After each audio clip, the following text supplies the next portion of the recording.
Hello hi नमस्कार, welcome to Tushar education once again. ये जो जेई का सीरीज चल रहा है बेसिक्स ऑफ जेई, इसमें हम कल से कुछ वीडियो डाल रहे हैं और हम ट्राई करेंगे कि 3 डेज में सारी सीरीज ही खत्म हो जाए। ओके, सो इसमें हमने देखा था कि मेनली फिजिक्स में, केमिस्ट्री में एंड मैथमेटिक्स में कौन से टॉपिक्स हैं, उनके क्या क्या की फार्मूलाज है, एकदम बेसिक शॉर्टकट सबसे जाएंगे ताकि एडवांस कंसेप्ट सारे के सारे क्लियर हो। और अप्रैल के पहले यहाँ पे जेईई मेन और एडवांस का पूरा सिलेबस एक साथ कवर हो जाएगा। ठीक है, सेम सीरीज अलग रहेगी बट इसी पे रहेगी। ठीक है, सीरीज का नाम जो भी रहेगा मैं आपको बता दूंगा। बट कल हमने जो देखा था वो कंपोनेंट देखे थे, की कंपोनेंट्स के बारे में। सो हमने देखा था कि फिजिक्स कितने पार्ट्स में डिवाइड हो चुका है, और फिजिक्स में से उसमें से हमने पहला पार्ट बोला था मैकेनिक्स। राइट,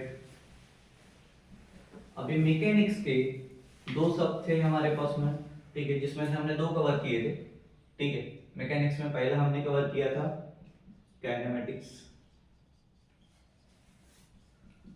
सेकेंड हमने कवर किया था न्यूटन्स लॉ ऑफ, क्या किया था, न्यूटन्स लॉ ऑफ मोशन।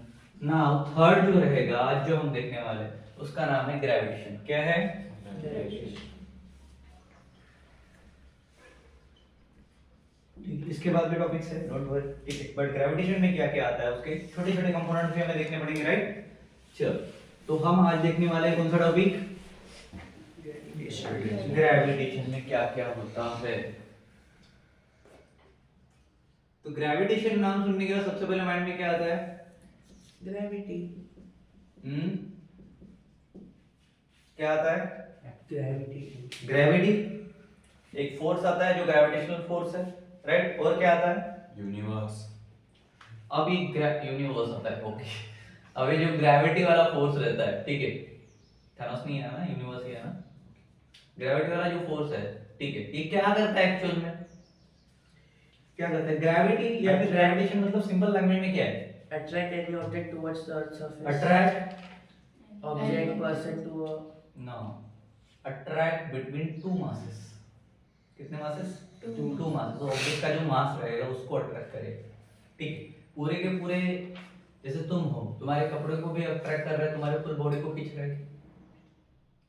तुम्हारा एक मास होगा ना, एक वेट होगा, एक मास होगा। ठीक है, वेट अलग है, मास अलग है। ठीक, तो ग्रेविटेशन को हम क्या बोलेंगे? Gravitation is the force, gravitation is the force of attraction, force of attraction. attraction. Gravitation is the force of attraction between Earth and object. two masses. ठीक है, या फिर TW2 कर दो इसको तो भी चलेगा। ठीक है, बट नंबर्स में मैंने ऐसे लिखा। ठीक है, क्लियर? क्लियर है? क्या होगा? Force of attraction between two masses. ठीक, अब इसके भी कुछ टाइप्स है। ठीक है, जो पहला आता है वो है, हम लोगों ने देखा यूनिवर्सल लॉ ऑफ ग्रेविटेशन, पता है क्या नहीं है? पहला आता है इसमें यूनिवर्सल लॉ ऑफ ग्रेविटेशन। देखा है क्या हमने?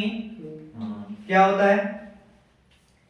A particle attracts the other particle with force directly proportional and inversely proportional to the distance between them.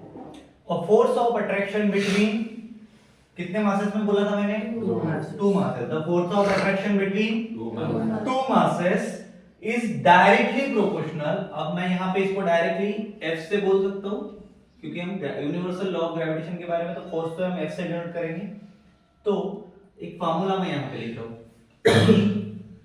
m1 m2 या फिर g mm बोल रहा हूँ, ठीक है, अपॉन r स्क्वायर। अब इसी से हम बनाएंगे इसका definition.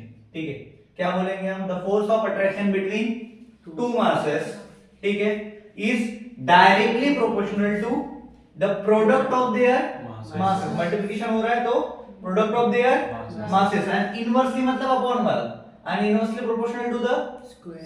Square of its Distance. Distance ना। r स्क्वायर मतलब क्या हो गया? डिस्टेंस ही हो गया, रेडियस डिस्टेंस ही है, राइट। तो square of it's distance between the, कहां से होता है? सेंटर से, बरोबर, बिटवीन द सेंटर। तो डेफिनेशन में मिल गया हमको, और साथ में क्या मिल गया? फार्मूला मिल गया, ठीक है। पूरा डेफिनेशन मैं यहाँ पे लिख नहीं सकता, तो समझ गए तुम लोग। अब इसमें जो हम हर बार करते हैं वेयर, भाई सब कैपिटल जी कौन होगा इसमें? ग्रेविटेशनल कांस्टेंट क्या वैल्यू है ग्रेविटेशनल कांस्टेंट की?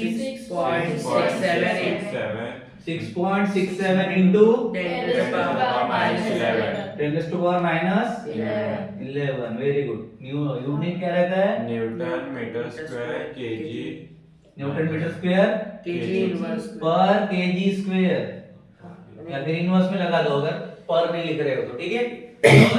इसको हम बोलते हैं ग्रेविटेशनल कांस्टेंट। कई बार वैल्यू दी होती है, कई बार वैल्यू नहीं दी होती, हमें लेनी पड़ती है। तो भाई साहब दूसरा कौन बचा अभी पूरे फार्मूले में? m1 and m2 m2 क्या है ये? mass of object हाँ, मास masses of object, दो लिया ना एक साथ, क्या हो जाएगा? masses of object masses of object। अब कौन बचा भाई? r क्या है यार? distance between distance between two objects two, फिर से object, masses centre of masses या फिर मास बोल सकते हो, क्योंकि अभी एक ही आया है, ठीक है। क्या रहेगा? Distance between centre of mass centre of, ठीक है। क्लियर? मासेस ही बोल देते हैं, ठीक है। क्लियर? मासेस थोड़ा सा अच्छा लगता है, मासेस। क्लियर हुआ? यूनिवर्सल लॉ ऑफ ग्रेविटेशन में समझ में आया? पहला तो formula universal law of gravitation के ऊपर, अगर कोई भी चीज दिख रही है न्यूमेरिकल फार्मूला में, फार्मूला पहले पेटेंट हम किसको करेंगे? इस फार्मूले को, ठीक है। इसके अगर हिसाब से हमें वैल्यूज मिल रही है, देन इशू है क्या? नहीं है, सॉल्व हो जाएगा वैसे ही, ठीक है। अब ये हुआ था, इसको मैं 1 दिया था नाम, या फिर मैं इसको ये बोल देता हूं, ठीक है। ये है ये। अब अगर ये ए था तो दूसरा कौन सा रहेगा? बी। अब बी में कौन आएगा? हमने ग्रेविटेशन में और एक बार एक इंसान के बारे में सुना था, कौन था? केपलर। कौन थे? केपलर थे। कौन थे? केपलर से। अब केपलर भाई साहब ने अपने को कितने लॉ दिए थे भाई? 3 दिए थे। पहले यहाँ पे केपलर दे दूं मैं, ठीक है। केपलर्स लॉ ऑफ किसके लिए दिया उसने?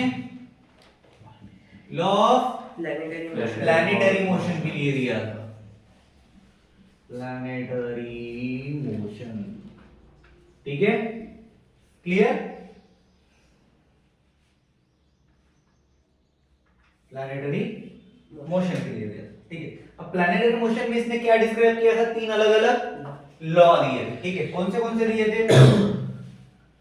अब उसके लॉ क्या कर रहे थे? केपलर के लॉ क्या डिस्क्राइब कर रहे थे? मोशन जो हो रही है यूनिवर्स में, motion of planets around the sun, हमने देखा था ना, एक ही सन के इधर, ठीक है। तो Kepler's law describe what describe? Motion of planets around the sun motion of planets around the sun the motion of planet around the sun around the sun ठीक है। क्लियर हुआ? अगर केपलर के लॉ क्या डिस्क्राइब करते हैं तो क्या करते हैं? Motion of planets around the sun the motion of planets planet around the sun. Sun के अराउंड में हो रहा था, बरोबर? क्या motion of sun around the planet था?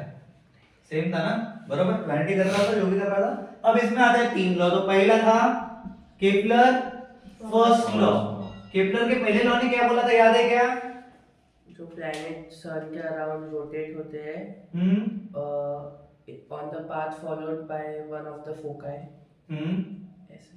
चलो ठीक है। इसको हम अलग लैंग्वेज में अगर या फिर थोड़े से इजीएस्ट लैंग्वेज में बात करें, सो ऑर्बिट में हो रहा था सारी चीजें, बरोबर? द ऑर्बिट बोल सकते हैं फिर उसको। पहली चीज किस में हो रही सारी चीजें? ऑर्बिट। किसके ऑर्बिट में? प्लैनेट के, ठीक है। The orbit of a planet. देखो डेफिनेशन को अपने हिसाब से चलने देने का, ठीक है। जो अपने को समझ में आए उसके हिसाब से बनाओ। पहले ऑर्बिट में हो रही, लेकिन किसके ऑर्बिट में हो रही? Of a planet. अब इसको उसने बोला था इलिप्स, याद है? तो ये क्या हो गया? इज एन इलिप्स, ठीक है। बरोबर क्या? बरोबर क्या? ठीक है, इज एन ellipse. क्या बोला उसने? The orbit of a planet is an ellipse with the sun at one of the focus या फिर फोकस. ठीक है, with the sun at one of the one of the focus कर लो या फिर फोकाई कर लो. ठीक है, क्लियर? समझ में आया? फर्स्ट लॉ ने ये बोला था. Now we are moving to the second law. Second law में उसने क्या बोला था? जब कोई प्लैनेट सन के अराउंड घूमता है हम्म, तो वो इक्वल एरिया स्वीप करता है इक्वल टाइम इंटरवल में. कर इक्वल एरिया स्वीप करता है इक्वल टाइम इंटरवल में. मतलब क्या कि एक लाइन के थ्रू आउट करेगा. ठीक है ना? जैसे यहाँ पे ऐसा ये था, यहाँ पे सन है, यहाँ पे प्लैनेट पकड़ो. ठीक है, तो ये ऐसा जा रहा है तो ये यहाँ पे जाएगा, तो ये यहाँ पे जाएगा, तो एक ही लाइन. ठीक है, आसी जाते. यहाँ पे अगर ये भाई साहब आ गए और ये दूसरे भाई साहब अगर यहाँ पे आ गए, ये यहाँ से यहाँ पे आ गया और ये यहाँ से यहाँ पे है, तो सेम ही जा रहा है. ठीक है, लाइंस में ही बन रहा है. तो क्या हम बोल सकते हैं द लाइन ज्वाइनिंग. अपने लैंग्वेज में क्या बोलेंगे? क्या बोलेंगे? Line joining. The line joining a planets. किसको कर रही है? प्लैनेट्स को. बोलो, a line Joining the planets. Joining a Planet. Planets. किसके साथ कर रही है? Sun. And the Sun. And the sun. Correct? क्या बोला मैंने? A line joining a planet and the sun. क्या वो क्या कर रहा था? स्वीप्स कर रहा था. क्या कर रहा था? Sweeps. Sweeps and out areas. ठीक है, क्या कर रहा था? Sweep and out areas. Sweeps out बोल दो डायरेक्ट. ठीक है, स्वीप्स आउट. एरिया. किसका एरिया? किसका एरिया? और कितना एरिया? Equal area. कितना एरिया था? इक्वल. इक्वल कर रहा था ना डिस्टेंस. बरोबर? अरे जब मैंने यहाँ पे बोला ऐसा, यहाँ से यहाँ पे तो इक्वल एरिया कर रहा है ना ये. हाँ. करेक्ट? तो क्या मिल जाएगा वो? In equal time interval. Equal area. भरो इसमें. Equal area. ठीक है, in equal interval of same timing में जा रहा है, तो मैं बोल सकता हूं in equal interval of time. Correct? So भाई साहब सेकंड लॉ मुझे क्या बोल रहा है कि ये जो लाइन है ये ज्वाइन कर रही है, किसको कर रही है? प्लैनेट एंड द सन को. क्या कर रहे हैं? स्विच आउट कर रहे हैं इक्वल एरिया इक्वल टाइम के साथ में. और कुछ नया कुछ अलग बोला कि इसने? नहीं बोला. ठीक है, अब कौन बचा हमारे पास? Third law. थर्ड लॉ बच गया भाई. Third law clear. यहाँ पे लिख दूं मैं थर्ड लॉ. अब देखो मैं यहाँ पे लिख तो रहा हूँ first law second law third law, लेकिन इन सबके आगे क्या लगेगा? के प्लस. के प्लस लगेगा. चलो, अब थर्ड लॉ के लिए एक फार्मूला भी हमारे पास में आया था, याद है? टाइम पीरियड वाला, ऑर्बिटल पीरियड जिसको हमने बोला था. याद है क्या? Area 1 equals to area 2. चलो, थर्ड लॉ क्या बोलता है? जितना प्लैनेट का डिस्टेंस सन से बढ़ेगा उतना टाइम पीरियड भी बढ़ेगा. हाँ, जितना प्लैनेट का डिस्टेंस बढ़ेगा उतना क्या बढ़ेगा? Time period. सो स्क्वायर के साथ बढ़ रहा था. बरोबर? तो हम बोल सकते हैं the square of the orbital period. किसका? Square of the orbital period. Orbital period को किससे दिखाते हैं पता है? Capital T. कैपिटल टी से. तो मैं लिख सकता हूं यहाँ पे the square of the orbital period. इसको मैं कैपिटल टी से दिखा रहा हूं. ठीक है, the square of the orbital period is directly proportional या फिर डायरेक्टली प्रोपोर्शनल बोल दो डायरेक्ट. ठीक है, is proportional to the Cube. Cube of is proportion. क्या बोला मैंने? Directly proportional. Is proportional to the Cube of the orbits. Cube of the orbits. किसका? Semi major axis. Cube of the semi major axis. Right?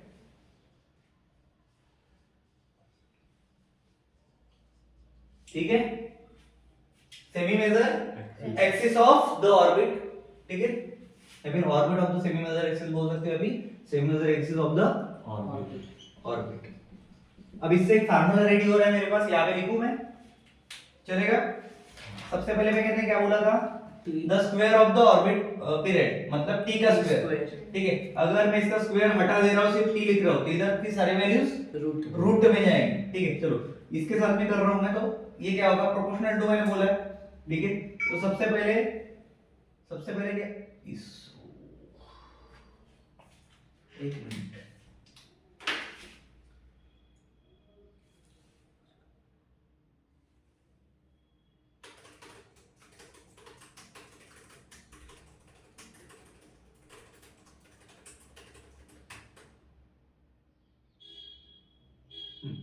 चलो okay, हाँ क्या बोल रहे थे हम, That is square proportionally. is proportional to the cube of the semi major axis of the orbit। अब ये सारी चीजें किसमें हो रही है, सर्कल में हो रही है, मतलब सर्कमफरेंस ऑफ द सर्कल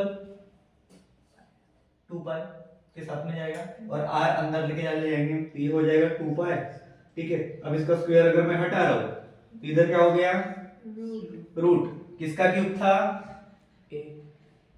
किसका क्यूब था, सेमी मेजर एक्सिस, ठीक है।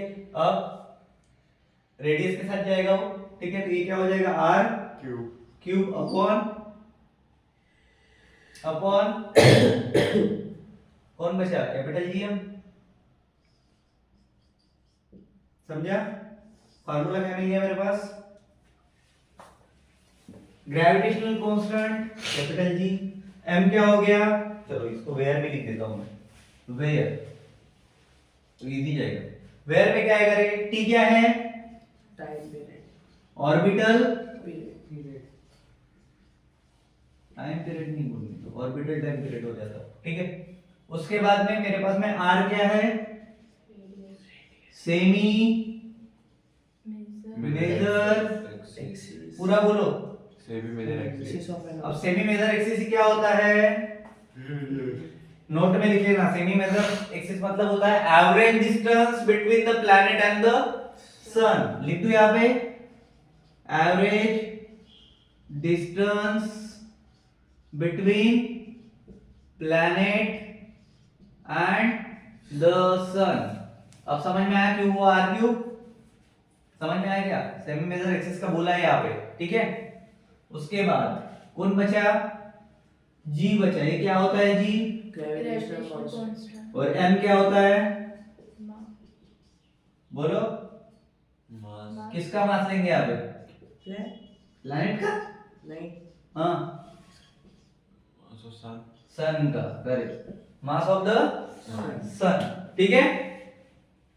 तो इस तरह से अपने k प्लस बाय साहब के प्लैनेटरी मोशन के लॉज भी खत्म हो गए, समझा? तो इस पे आएगा तो कौन से फार्मूले के थ्रू उड़ जाएंगे हम, Equals to 2 pi under root r cube upon capital g. जी, ठीक है, हटा दूं, हाँ.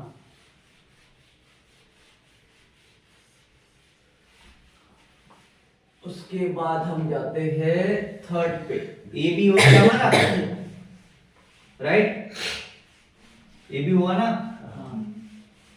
अब आते हैं सी पे।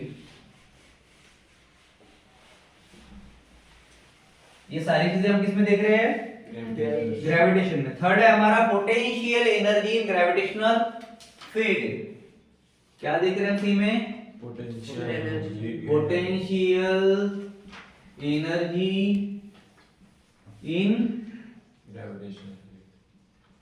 Gravitational field. ओके क्लियर, चलो भाई साहब, पोटेंशियल एनर्जी ग्रेविटेशनल फील्ड क्या होता है, पता है क्या, पोटेंशियल एनर्जी क्या होता है, पता है क्या, हाँ. हाँ, क्या होता है, जो stay रहती है. अब जब ऑब्जेक्ट एक स्टेशनरी पोजीशन पे रहता है तब उसमें पोटेंशियल एनर्जी होती है। ग्रेविटेशनल पोटेंशियल एनर्जी को हम कैसे दिखाते हैं, पता है, पोटेंशियल एनर्जी का साइन, पहली बार यू जो है कैपिटल वाला, ये क्यों है, ग्रेविटेशनल पोटेंशियल एनर्जी है, क्या है, ग्रेविटेशनल पोटेंशियल एनर्जी। ठीक है। चलो अब मैं बताता हूँ आपको, ग्रेविटेशनल पोटेंशियल एनर्जी को हम दिखाएंगे या फिर हम बोलेंगे gravitational potential energy is the energy, कौन सी energy, gravitational Gravitational potential energy is the energy is possessed, ठीक है, is ये ऐसा होगा, ठीक है, अबे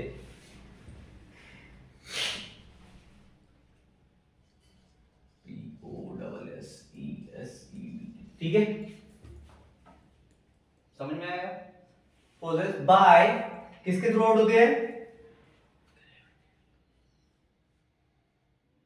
क्या बोल रहा था मैं? एक minute. Gravitational potential energy is the energy is, इधर भी ऐसा आएगा, दो बार ऐसे आएगा, ठीक है, is possessed by an object, किसके थ्रू आउट होती है? Object due to its position, is possessed by an object due to its position, किसकी पोजीशन रहे? ऑब्जेक्ट की, किसके साथ होगी? ग्रेविटेशनल फील्ड के साथ, किसके साथ होगी? Gravitational field. With gravitational field बोल सकते हैं हम, बराबर, या फिर in gravitational field, in gravitational field.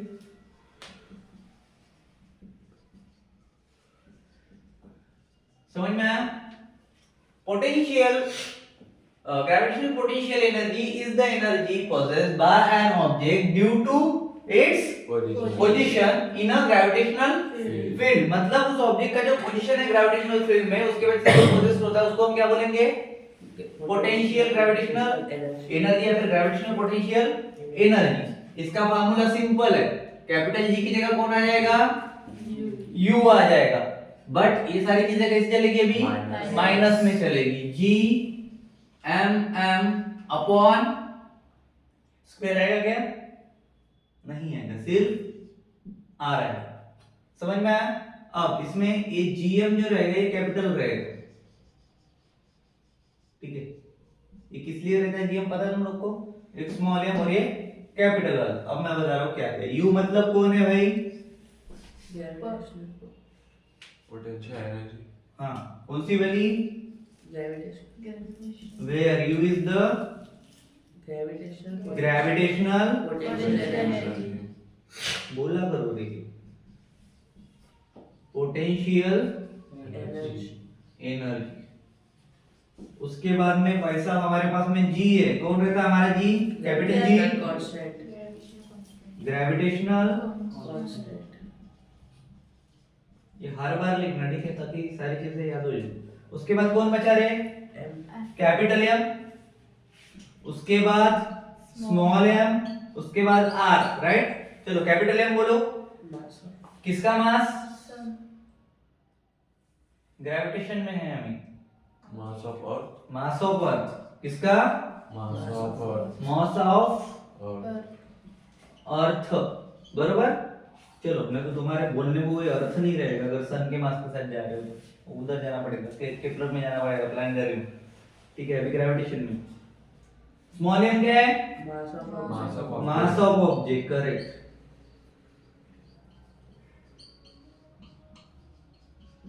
उसके बाद स्मॉल r क्या है? Distance between object and earth. Distance from the centre of the earth. हमने देखा था ना कैसी अर्थ, पता है, डडन डडन, यहाँ पे कोई ऑब्जेक्ट घूम रहा है, ठीक है, क्या हो जाएगा? Distance from centre of the earth.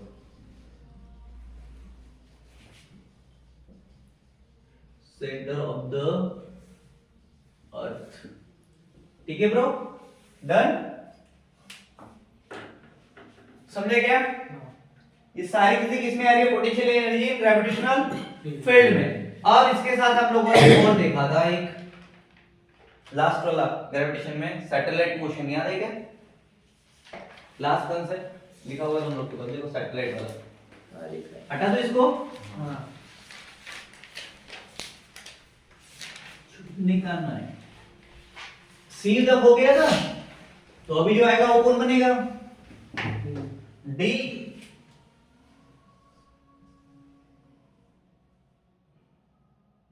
गाने जरूरी है किसी। सैटेलाइट मोशन, बरोबर रे? चलो सैटेलाइट मोशन है, सैटेलाइट मोशन में क्या क्या आएगा? सैटेलाइट की बातें अगर हो रही है तो ग्रेविटेशनल फोर्स रहेगा क्या? रहेगा, ठीक है। नहीं तो सैटेलाइट वैसे फेंक देते हैं हम, करेक्ट। ग्रेविटेशनल फोर्स का अपोज तो करता होगा कुछ ना कुछ, correct. So the motion of किसका हो रहा है? Satellite. लिखो फिर, द मोशन ऑफ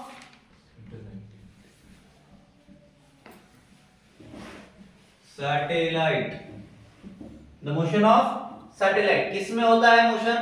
सैटेलाइट कहाँ घूम रहा है? ऑर्बिट में, ठीक है। The motion of satellite in orbit, ठीक है। एक एक चीज सोच के करनी है, ठीक है। The motion of satellite in orbit is governed by, ठीक है, इज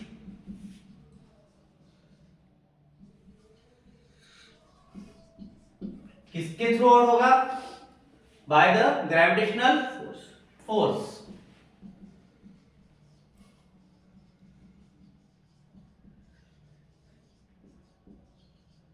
क्लियर? सो तो सैटेलाइट मोशन क्या होता है? The motion of अरे ये मान के चलिए सैटेलाइट जा रहा है, ठीक है। ये भाई साहब ऐसा तिरंगा पतंग जैसा सैटेलाइट हमने छोड़ा, ठीक है। अभी सैटेलाइट जा रहा है तो ये मोशन के साथ जाएगा। हम बोलेंगे द मोशन ऑफ सैटेलाइट अभी जाएगा किधर? ऑर्बिट के अराउंड में घूम रहा है ना, ठीक है। इज गवर्न्ड बाय किसके through? gravitation. The gravitational force. अब इसके दो की फार्मूला ज्यादा रहते नहीं इसमें, कितने हैं? दो है। लिख दूं क्या यहाँ पे की फार्मूलास? की फार्मूला, ठीक है, ज्यादा कुछ है नहीं, ठीक है। पहला है ऑर्बिटल स्पीड, दूसरा रहेगा ऑर्बिटल पीरियड के लिए, ठीक है। पहला है ऑर्बिटल स्पीड, ठीक है, इसका लिखता हूं मैं। सेकंड है ऑर्बिटल पीरियड। पीरियड आ गया मतलब तुम लोग समझ गए क्या आ गया? टाइम आ गया, बरोबर, ठीक है। चलो ऑर्बिटल स्पीड के लिए हमारा सेम फार्मूला है जो हम करते हैं। स्पीड को हम और वेलोसिटी मतलब सेम फैक्टर हमारे दिमाग में रहता है। ऑर्बिटल स्पीड को किससे डिनोट करेंगे? v से, ठीक है। कैपिटल V स्मॉल v से करते हैं हम मोस्टली। कैपिटल V वेलोसिटी को कैपिटल V से जाते हैं, फाइनल वेलोसिटी हो, ठीक है। मैं वेलोसिटी की बात कर रहा हूं। किसके साथ जाएंगे? स्मॉल v के साथ।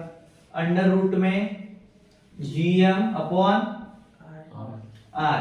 अगर मैं यहाँ पे लिखूं v स्क्वायर इक्वल टू, तो ये क्या हो जाएगा? GM upon R. समझ में आया? जब रूट निकालना है, ठीक है। चलो भाई, ऑर्बिटल पीरियड की बात करें तो किसके आया? टाइम। टाइम के लिए ऑलरेडी फार्मूला हमने देखा था, 2 पाई R. रूट के अंदर स्क्वायर हटा दिया है मैंने, RQ. बरोबर है। अगर यहाँ स्क्वायर लेता हूं तो ये भी हट जाएगा। समझ में आया? चलो दोनों फार्मूला में कौन कौन क्या क्या है तुम्हें बताने की जरूरत है? देखो कैपिटल जी क्या है? ठीक है, ये हट गया। अब उसके बाद में बताओ मेरे को, कैपिटल एम क्या है? Mass of Saturn. आ गया ना मानने में? Mass mass of Earth. अर्थ।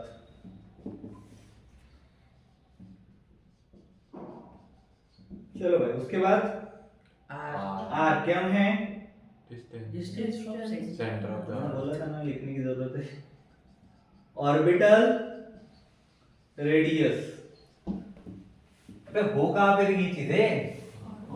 कहाँ से डिस्टेंस से अर्थ से टेक लेके जाएगा क्या बात है? ऑर्बिट का रेडियस देखेगा ना।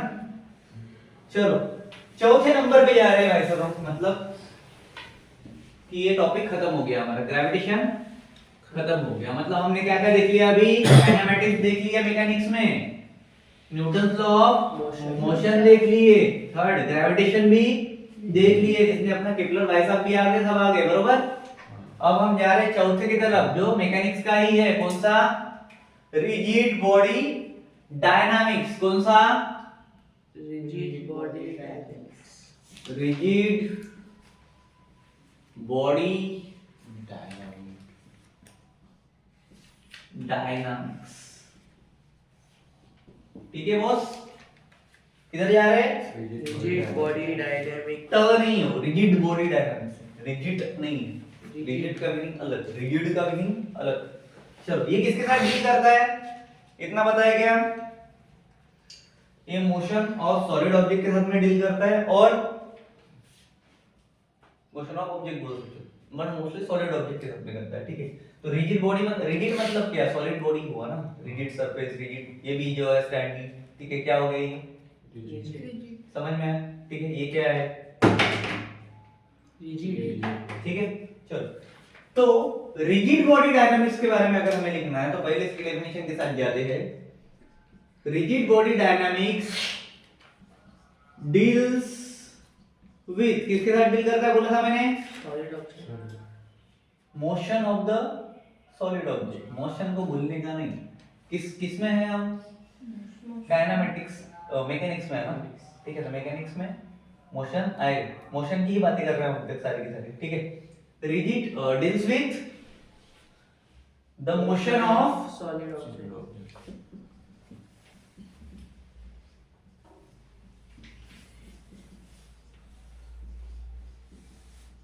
ठीक है, the motion of solid object that do not, अबे एको ये कुर्सी है, ठीक है। अब इसको मैं सॉलिड क्यों बोल रहा हूँ, क्योंकि ये सॉलिड है। इसको मैं ऐसा भी ट्राई करके वापस वैसी की वैसी है, ठीक है, टूट जाएगी लेकिन ये मुड़ेगी क्या, नहीं। जैसे ये है, इसको ऐसे कर रहा हूं मैं, हो रहा है क्या, सॉलिड है ना, ठीक है। यही पे अगर मैं ये वायर ले रहा हूँ, ये फ्लेक्सिबल है, इसको सॉलिड बोल सकता हूँ मैं, एक सॉलिड, एक in the form of solid but it's not a perfect rigid body solid, बरोबर। तो वो चीजें deals with the motion of the solid object that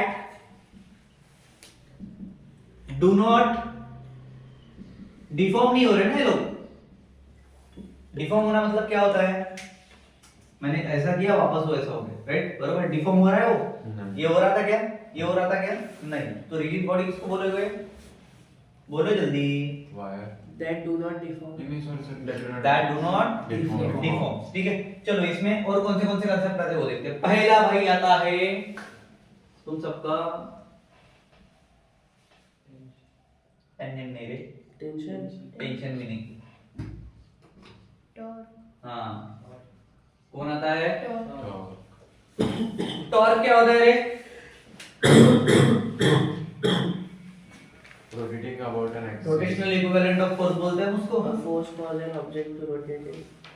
the force cause an object to Rotate around an axis. ये अपने पास दरवाजा है, समझ गया, क्या है, वो अलग बात है, आवाज बहुत करता है। क्या हुआ वहां पे, रोटेशनल इक्विवेलेंट ऑफ फोर्स है, तो मैं बोल सकता हूँ टॉर्क इज क्या है, Rotation. Torque is the Rotational. Rotational equivalent of force, बरोबर, हाँ. And causes rotational Motion. Motion.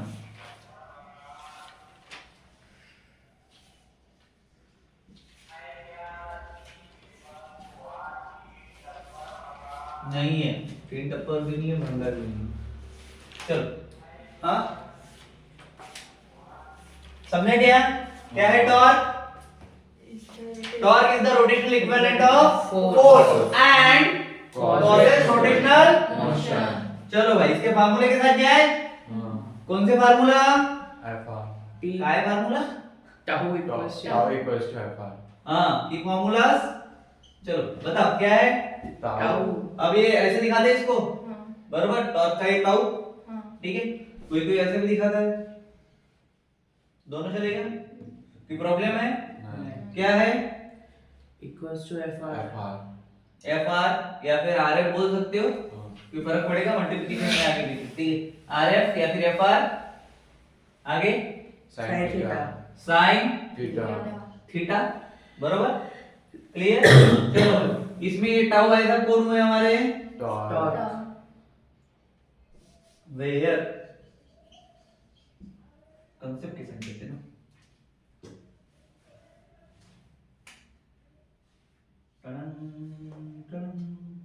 हाँ कौन है ये? चलो और क्या है? Are. Perpendicular distance from axis of rotation. क्या है? Perpendicular distance from axis of rotation. Perpendicular distance from the axis of rotation, या फिर बोल सकते हो distance from Axis of rotation. Axis of Rotation. ठीक है भाई।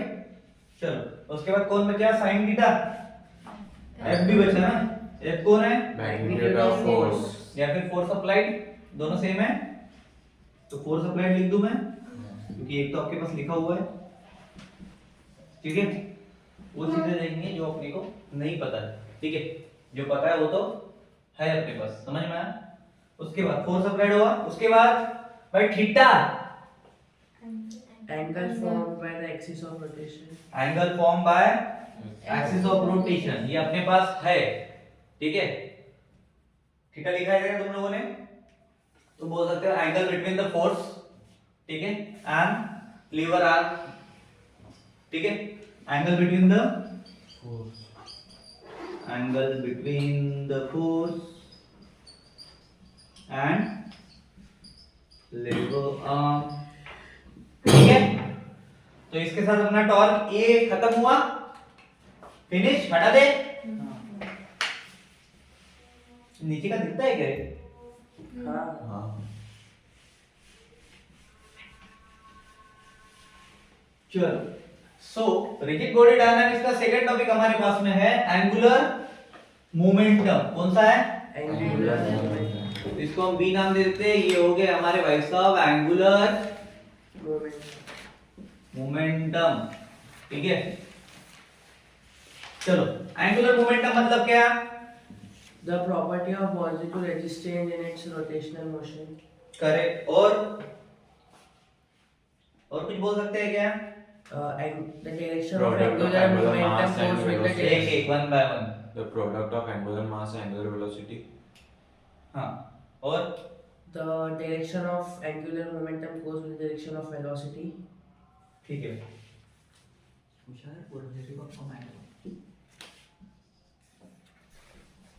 इन कम डाल दो जो तुम।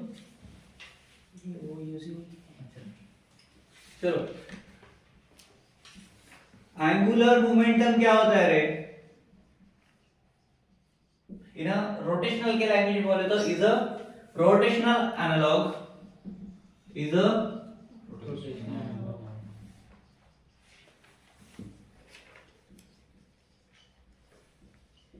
ठीक है, एनालॉग ऑफ लिनियर मोमेंटम। किसका? Linear momentum.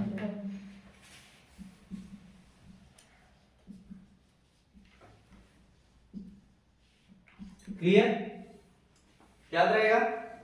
चलो, इसके लिए की फार्मूला कौन है? L equals to की फार्मूला कौन है भाई सबके लिए? बोलो। एल मतलब कौन? angular. एंगुलर मोमेंटम, इसी को हम एल से दिखाते हैं। ठीक है, capital L. Okay, L equal to IW. I. W. Omega. Omega. ऐसा डब्ल्यू करता ना, अभी तेरा मैं डब्ल्यू डब्ल्यू यू हो जाता है। चलो, वेयर एल क्या है? Angular momentum. Angular momentum. I क्या है boss? Moment of inertia. Moment of Inertia.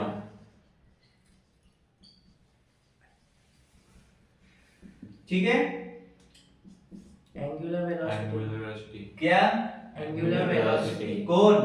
The Omega. बोलना डब्ल्यू। ठीक है, क्लियर? तो इस तरह से अपना एंगुलर मोमेंटम भी खत्म. खत्म। ठीक है, समझ में आ गया शॉर्ट में एंगुलर मोमेंटम क्या होता है, कैसे वर्क करता है। चलो, उसके बाद आते हैं पूरा basic basic basic basic basic basic के साथ जाएंगे, बेसिक बेसिक बेसिक खत्म करेंगे। चलो, उसके बाद है moment of inertia. Inertia. C नंबर पे क्या है? Moment of inertia. अब ये मेरे को बताने की जरूरत नहीं पड़नी चाहिए कि मोमेंट ऑफ इनर्शिया क्या होता है, क्या होता है moment of inertia. Which resist changed? Which resist change, okay, very good। और is product of mass and square of अब हम सब रोटेशनल की बातें कर रहे हैं, इससे पहले हम मोशन की बातें कर रहे थे, समझ में आया क्या? रिजिड बॉडी में क्या कर रहे हैं हम, रोटेशनल की बात कर रहे हैं, तो उसके हिसाब से सोचो, आया कुछ दिमाग में? हाँ, moment of inertia is the rotational equivalent of mass बोल सकते हो, ठीक है। मोमेंट ऑफ इनर्शिया, ठीक है, इज द रोटेशनल इक्विवेलेंट, बोलो ना, Force? Equivalent of Force. Mass. Force कहां से आ गया वहां पे? And it is depend on the shape and size मास, तो size का mass ही one है and it is depend on the shape and mass shape and mass मास। क्यों साइज क्यों नहीं बोला अभी तुम? same ही दोनों है सेम होता है, वेट कहाँ गया घर पे? मास और वेट में क्या डिफरेंस है? हाँ बस, on the shape and mass distribution, क्या शेप एंड मास का डिस्ट्रीब्यूशन, किसके शेप एंड मास का distribution? Of the Object. Object, ठीक है। तो क्या होता है मोमेंट ऑफ इनर्शिया? पहली बात तो जो रेजिस्ट करता है इतना पता है अपने को, oppose हाँ। तो मोमेंट ऑफ इनर्शिया पूरा क्या हुआ? Moment of inertia is the Rotational equivalent of mass and it is depend on the shape and mass distribution of an object finish. इसके लिए एक सॉलिड डिस्क वाला फार्मूला, इसके लिए तो अलग अलग फार्मूले तुम लोग को पता है, लेकिन बेसिक वाला जो मैं बता रहा हूँ, क्योंकि क्यों मैंने हटाया जान, ठीक है। फार्मूले की बात करते हैं, ठीक है। मैं डिस्क के लिए जा रहा हूँ, ठीक है, समझ में आया? डिस्क क्यों बोला मैंने? सॉलिड डिस्क बोलता हूँ क्योंकि सॉलिड में है, ठीक है। सॉलिड डिस्क के लिए क्या फार्मूला है? I equals to m I equal to ms Square. क्या है? हाफ mr square ठीक है। अब इसमें और दो तीन फार्मूले आएंगे, वो मैं बताऊंगा कौन से आ रहे हैं, ठीक है। बट विशेष रूप से किन फार्मूले पे फोकस करना है मेंस के लिए। सर वो r कैपिटल होना ना, नहीं, स्मॉल भी चलेगा, कोई इशू नहीं, ठीक है। चलो, i equal to half mr square हमने लिखा, ये किसके लिए है? सॉलिड डिस्क के लिए, ठीक है। फॉर अदर शेप्स, ठीक है, लिखने की जरूरत है क्या? अभी for other shapes, for other shape moment of inertia क्या होता है देखते हैं। सॉलिड डिस्क के लिए हुआ, अब एक स्फीयर करके आता है, पता है? हाँ तो सॉलिड स्फीयर के लिए क्या होता है? 2 by 2 by 5 I equal to, 2 by 5 mr square ठीक है, इसको कैपिटल लिखना है, लिख लो, कोई इशू नहीं, ठीक है। उसके बाद hollow एक और आता है, नहीं, थिन रॉड, थिन रॉड के लिए मैक्सिमम जो आते हैं, हाँ, थिन रॉड के लिए क्या है? I equal to ml square upon 12 ml square upon, 12 ठीक है। अब इसको अगर मैं और लिखना चाहूँ तो कैसे लिख सकता हूँ? 1 upon 12 12 into ml square, same हुआ, हाँ। कोई प्रॉब्लम right नहीं, ठीक है। चलो, जैसे ये था, ठीक है, mr स्क्वायर बाय 2 होता है, बट 1 बाय 2 mr स्क्वायर लिखा तो कोई प्रॉब्लम है? नहीं है, ठीक है। तो ये क्या हो गया हमारा? मोमेंट ऑफ inertia इनर्शिया, बरोबर। चलो हटाए, हाँ सी तक हो गया। Now we are moving to the D part. क्या है डी? Rotational dynamics. क्या है? rotational dynamics ठीक है, रोटेशनल, अरे सॉरी डायनामिक्स कहां से आ गए? काइनेमेटिक्स, ठीक है।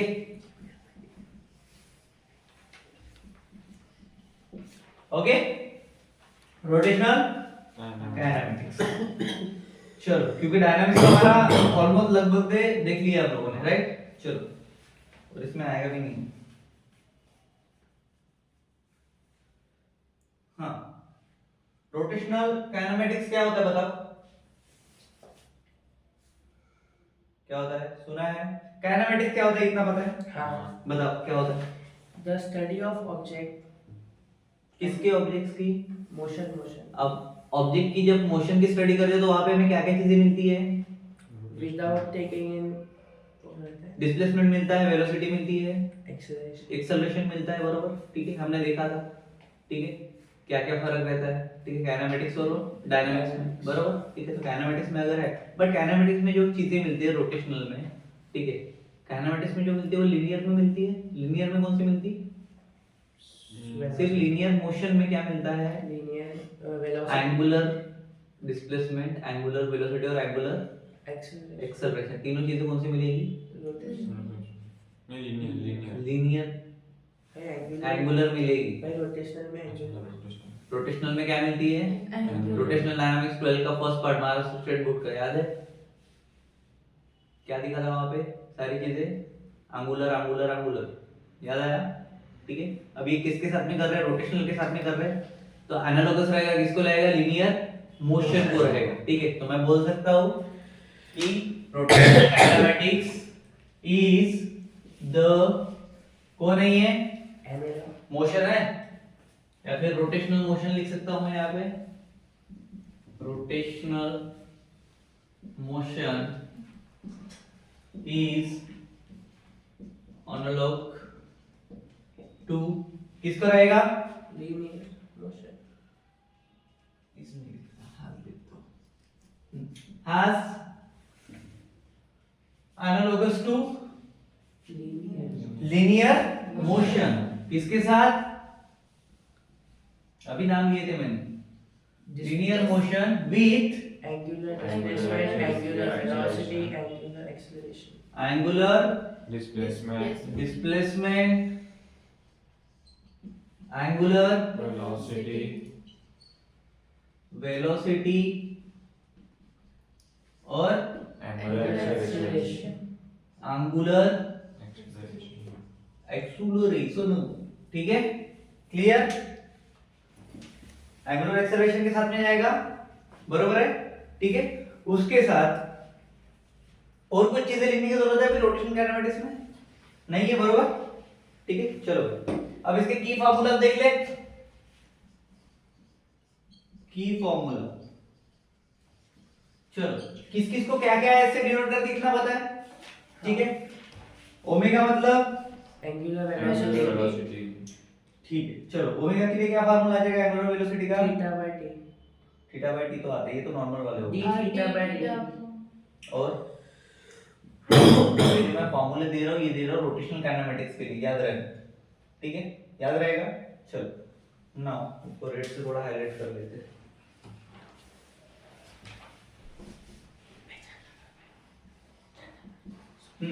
देखो ओमेगा नॉट या फिर 0 बोल सकते हो तुम लोग, ठीक है, plus alpha accel angular acceleration को इसे दिखाते हैं Alpha.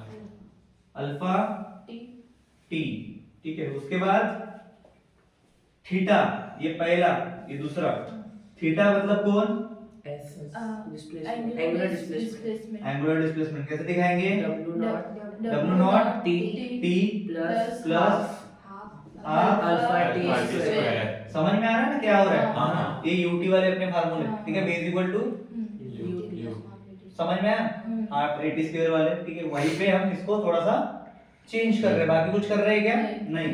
उसके बाद थर्ड नंबर पे आएगा मेरे पास में omega square, square equals to minus omega omega omega naught square plus 2 2 alpha alpha theta. Theta. समझ में आ गया सब? चलो इसमें भाई समझने वाली बात एक ही है, वेयर किसको इसको क्या बोलते हैं? वी नॉट मतलब Initial velocity, omega naught angular velocity. Initial angular angular velocity, तो इनिशियल लिख दूं मैं यहाँ पे, क्योंकि बाकी तो तुमको पता है कौन सी है, ठीक है। उसके बाद में अगर मैं सिर्फ ओमेगा लिख रहा हूं तो final velocity, final angular velocity, velocity नहीं बोलने का, कौन सी? एंगुलर। अगर वेलोसिटी लेते हैं हम कैपिटल वी के साथ जाते हैं, करेक्ट? हमारे पास क्या है? ओमेगा है, तो हमेशा एंगुलर वर्ड लगेगा। अल्फा मतलब एंगुलर एक्सेलरेशन, एंगुलर एक्सेलरेशन, ठीक है। उसके बाद टी, टाइम, टाइम भी आया ना? हाँ। कौन सा टाइम? इसमें कोई एंगुलर लीनियर है क्या? टाइम मतलब टाइम, ठीक है। Theta, angular displacement. चलो हो गया, डन, ठीक है। और कुछ है ऐसा जो ना बताओ, है क्या? अब इसके ऊपर एक प्रॉब्लम ले लेते हैं, ठीक है। प्रॉब्लम मैंने निकाल के रखा था। हाँ, प्रॉब्लम ये है, ठीक है। अब पूरा लिख नहीं सकता मैं यहाँ पे, बट मैं वैल्यूज लिख देता हूँ ताकि मैं बोलूँ तो आपको अगर समझ में नहीं आ रहा है तो वैल्यूज आपको समझ में आए, ठीक है? करेक्ट? और ये करके देखो, कमेंट में डालो, जो चीजें हैं 1000-2000 कमेंट हो गए चलेगा, लेकिन हर each and everything will be mention in the comment box, ठीक है? ताकि आपका शार्पनेस आपके टाइम के साथ में वहां पे दिखे कि हाँ भाई इसको ये टॉपिक समझ में आ चुका है। क्लियर? चलो, प्रॉब्लम ऐसा है, अ प्रोजेक्टाइल इज लॉन्च्ड, ठीक है। प्रोजेक्टाइल लॉन्च मतलब क्या लॉन्च हुआ, समझ गए? A projectile is launched with an initial speed, initial speed कितना है उसका? 20 मीटर पर सेकंड। कितना? 20 मीटर पर सेकंड। 20 मीटर पर सेकंड लिख दिया मैंने, ठीक है। उसके बाद at an angle 30 degree, at an angle कितना दिया मैंने आपको? 30 डिग्री। कैसे दिखाते हैं आपको वो अच्छे से पता है, मतलब थीटा आपको मिल गया 30 डिग्री, समझ में आया? ठीक है। टू द हॉरिजॉन्टल, कहां पे जा रहा है? हॉरिजॉन्टल।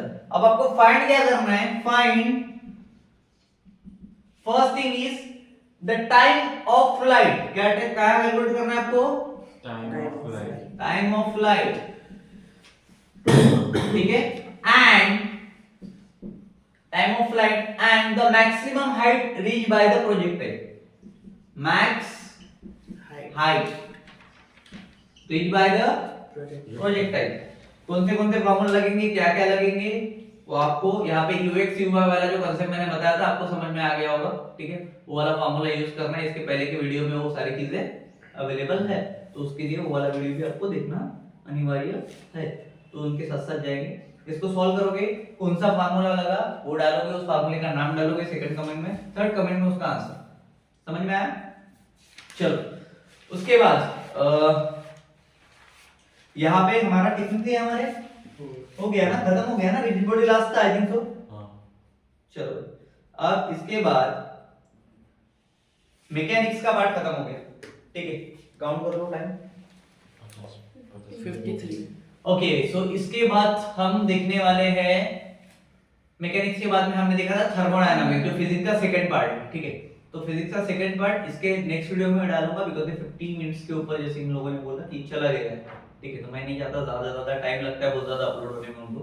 सो इसका नेक्स्ट पार्ट मतलब थर्ड वीडियो, अभी पहले दो तो आ चुके हैं, ये थर्ड है, मतलब अभी फोर्थ वीडियो जो आएगा उसमें हम थर्मोडायनामिक्स टोटल कवर करने का ट्राई करेंगे एक वीडियो में, चाहे वो 1.5-2 घंटे का भी बने, ठीक है। और ट्राई करेंगे कि हो जाए, ठीक है। क्लियर?